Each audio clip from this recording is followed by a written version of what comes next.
Hello bachon, let's read the question. An ideal gas enclosed in a container as shown in figure. The spring constant is 100 Newton per meter. The area of piston is 1 centimeter squared and the length of gas column is 100 centimeter. The compression of the spring is 10 centimeter. There is no friction between the walls and the piston. The whole system is heated to make the temperature 2.4 times the original temperature. Find the distance moved by the piston in centimeter. Take atmospheric pressure as 10 raised to power 5 Pascal. Here we have given a diagram. Now to answer this question, first we will discuss here the key concept, and here the key concept will be ideal gas equation, that is PV equals nRT. P is pressure, V is volume, N is number of moles, R is gas constant and T is temperature. Now according to the question हमारे पास यहाँ पे एक spring और piston का combination दे रखा है जिसके corresponding हमारे पास जो स्प्रिंग कांस्टेंट की वैल्यू है वो 100 न्यूटन पर मीटर के बराबर दे रखी है। जो क्रॉस सेक्शनल एरिया है पिस्टन का दैट इज 1 सेंटीमीटर स्क्वायर, जिसको हम लिख सकते हैं 1 इंटू 10⁻⁻⁴ मीटर स्क्वायर के बराबर। और जो हमारे पास गैस कॉलम की लेंथ है ये 100 सेंटीमीटर के बराबर है, जिसको हम यहाँ पे 1 मीटर के करस्पॉन्डिंग लिख सकते हैं। एंड जो टेम्परेचर है that is becoming 2.4 times of the original temperature. Now according to the question हमसे पूछा गया है the distance moved by the piston.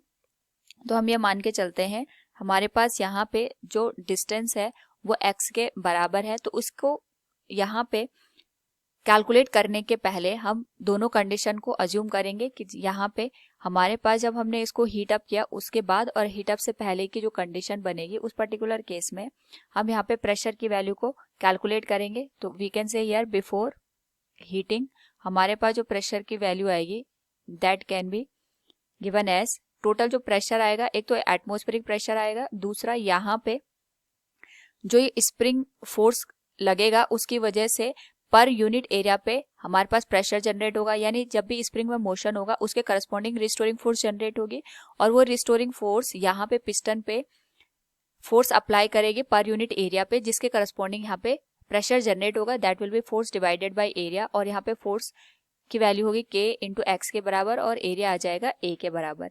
अगर हम वैल्यू पुट करें और इसको यहाँ पे P1 का नाम दे दें तो ये आ जाएगा एटमॉस्फेरिक प्रेशर 10⁵ प्लस K की वैल्यू 100 न्यूटन पर मीटर है। और यहाँ पे हमारे पास जो X की वैल्यू है अगर हम इसकी बात करें तो अकॉर्डिंग टू द क्वेश्चन हमारे पास यहाँ पे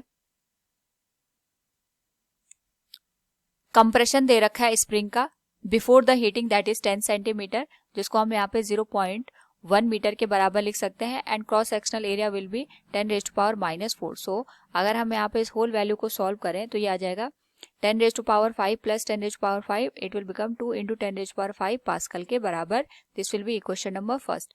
नाउ यहाँ पे अगर हम बात करें आफ्टर हीटिंग की कंडीशन, तो आफ्टर हीटिंग के बाद हमारे पास यहाँ पे जो प्रेशर की वैल्यू होगी उसमें एक तो एटमॉस्फेरिक प्रेशर आएगा, दूसरा यहाँ पे हमारे पास क्योंकि स्प्रिंग में एलोंगेशन की कंडीशन हमें देखने को मिलेगी, तो हम ये मान के चलते हैं कि जो हमारे पास स्प्रिंग है उसमें एक्स डैश का चेंज आया, जिसकी वजह से जो हमारे पास यहाँ पे प्रेशर जनरेट होगा that will B force per unit area. Force की वैल्यू आ जाएगी K into x dash divided by area A के बराबर। एंड यहाँ से अगर हम P2 की वैल्यू कैलकुलेट करें तो ये आ जाएगा 10⁵ प्लस K की वैल्यू है 100 न्यूटन पर मीटर। जो एक्स डैश की वैल्यू है we can say it will be given as same. ये हमें यहाँ पे बेसिकली इसी के करस्पॉन्डिंग हम यहाँ पे कितना पिस्टन में चेंज आ रहा है उसको कैलकुलेट करेंगे। एंड एरिया की वैल्यू आ जाएगी 10⁻⁻⁴। तो जो P2 की वैल्यू है ये हमारे पास आ जाएगी 10⁻5 है तो कॉमन आ जाएगा इंटू 10 एक्स डैश प्लस 1 के बराबर। This will be equation number second. दोनों कंडीशन में हम यहाँ पे आइडियल गैस इक्वेशन का यूज करेंगे, that will be P1 V1 divided by T1 will be given as P2 V2 divided by T2। और यहाँ पे हमारे पास जो प्रेशर की वैल्यू आएगी that will B 2 into 10⁵। Volume हम अभी कैलकुलेट करेंगे इसको कैसे, यहाँ पे हम वॉल्यूम की वैल्यू रख सकते हैं। T1 will be the same and P2 की जो वैल्यू है that will be 10⁵ into 10 x dash plus 1 multiplied with volume V2 and it will be given as 2.4 times of the original temperature. T1 से T1 cancel हो जाएगा, 10⁵ से 10⁵ cancel हो जाएगा and it will become 2 into V1 equals 10 x dash plus 1 into V2 divided by 2.4। This will be equation number third.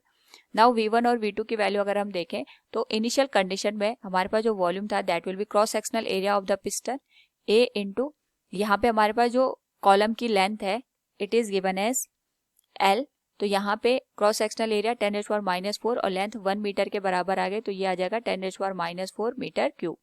इसी तरीके से हम यहाँ पे जब हीटिंग कर लेते हैं उस पर्टिकुलर केस में वॉल्यूम देखेंगे तो क्रॉस सेक्शनल एरिया तो सेम रहेगा पिस्टन का, एंड यहाँ पे हमारे पास जो लेंथ की वैल्यू होगी, सपोज इसमें हमें x का चेंज देखने को मिल रहा है तो ओरिजिनल लेंथ L थी ही, x का चेंज आ जाएगा तो L plus x into cross sectional area, ये हमारे पास टोटल वॉल्यूम को रिप्रेजेंट करेगा। और यहाँ पे हम इसको लिख सकते हैं 10⁻⁻⁴ लेंथ 1 मीटर प्लस x, तो वैल्यू हमारे पास हो जाएगी यहाँ पे 10⁻⁻⁴ into x plus 1 metre cube.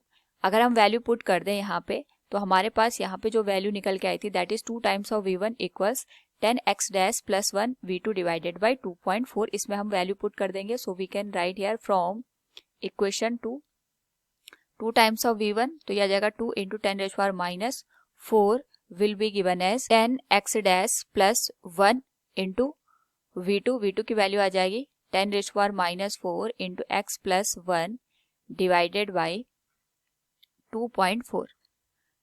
Now यहाँ पे 10⁻⁴ से 10⁻⁴ कैंसिल हो जाएगा and it will become 4.8 equals 10x dash plus 1 into x plus 1। तो जो ये x डैश है ये हमें यहाँ पे बता रहा है कि टोटल जब हमारे पास यहाँ पे एक्सपेंशन हुआ उसके बाद जो टोटल हमारे पास लेंथ है वो कितनी है। ओरिजिनली हमारे पास जो स्प्रिंग है वो 10 सेंटीमीटर से यहाँ पे उसमें कंप्रेशन हो रखा है। जैसे हम इसको हीट अप करेंगे तो हम देखेंगे कि यहाँ पे हमारे पास जो स्प्रिंग है वो x डिस्टेंस से मूव कर जाती है। तो इसके करस्पॉन्डिंग अगर हम यहाँ पे वैल्यू देखें तो जो हमारे पास x की वैल्यू होगी वो होगी x डैश माइनस जो ओरिजिनल इसका कंप्रेशन था दैट वाज 10 सेंटीमीटर, जिसको हम यहाँ पे लिख सकते हैं x equals x dash minus 0.1 metre. जो ये x डैश है ये हमें यहाँ पे टोटल लेंथ को बता रहा है कि हीट करने के बाद हमारे पास यहाँ पे जो स्प्रिंग की टोटल लेंथ है वो कितनी हो गई है। तो इसके करस्पॉन्डिंग यहाँ पे अगर हम वैल्यू पुट कर दें x की तो हमारे पास वैल्यू निकल के आएगी that will become 4.8 equals 10x dash plus 1 and it will become 1 plus x dash minus 0.1। सो अगर हम इसको सॉल्व करें it will become 10x dash plus 1 into x dash plus 0.9। Solve करने पे ये बन जाएगा 4.8 इक्वल्स 10x डैश का square plus 9x dash plus x dash plus 0.9। ये क्वाड्रेटिक इक्वेशन हमें फॉर्म होगी, तो इसको हम लिख सकते हैं 10x डैश का square plus 10x dash minus 3.9 equal 0। अगर हम इसको सॉल्व करें यहाँ पे तो ये बन जाएगा 10x डैश कॉमन लेने के बाद it will become x dash plus 1.3 और यहाँ से 3 अगर हम कॉमन ले लें तो ये आ जाएगा x डैश प्लस 1.3 इक्वल 0। तो यहाँ से हमारे पास जो x डैश की वैल्यू आएगी एक तो नेगेटिव आएगी, दूसरा हम यहाँ पे पॉजिटिव वैल्यू कंसिडर करेंगे, so it will be given as 3/10 that is 0.3 metre और इसी को हम लिख सकते हैं 30 सेंटीमीटर के बराबर। तो इसके करस्पॉन्डिंग अगर हम यहाँ पे देखें तो हमसे क्वेश्चन में ये पूछा गया था find the distance moved by the piston. तो जितना स्प्रिंग यहाँ पे मूव करेगी उतना ही पिस्टन में भी हमें मूव देखने को मिलेगा। So we can say here length covered by piston. तो इस पर्टिकुलर केस में हमारे पास जो पिस्टन की लेंथ होगी that will be given as x और x की वैल्यू है x डैश माइनस 0.1 मीटर। तो x की वैल्यू आ जाएगी 0.3 माइनस 0.1 दैट इज 0.2 मीटर, जिसको हम यहाँ पे लिख सकते हैं 20 सेंटीमीटर के बराबर। तो जो हमारे पास पिस्टन है वो यहाँ पे 20 सेंटीमीटर से मूव कर जाएगी। Hope all you understood it. Thank you and best of luck.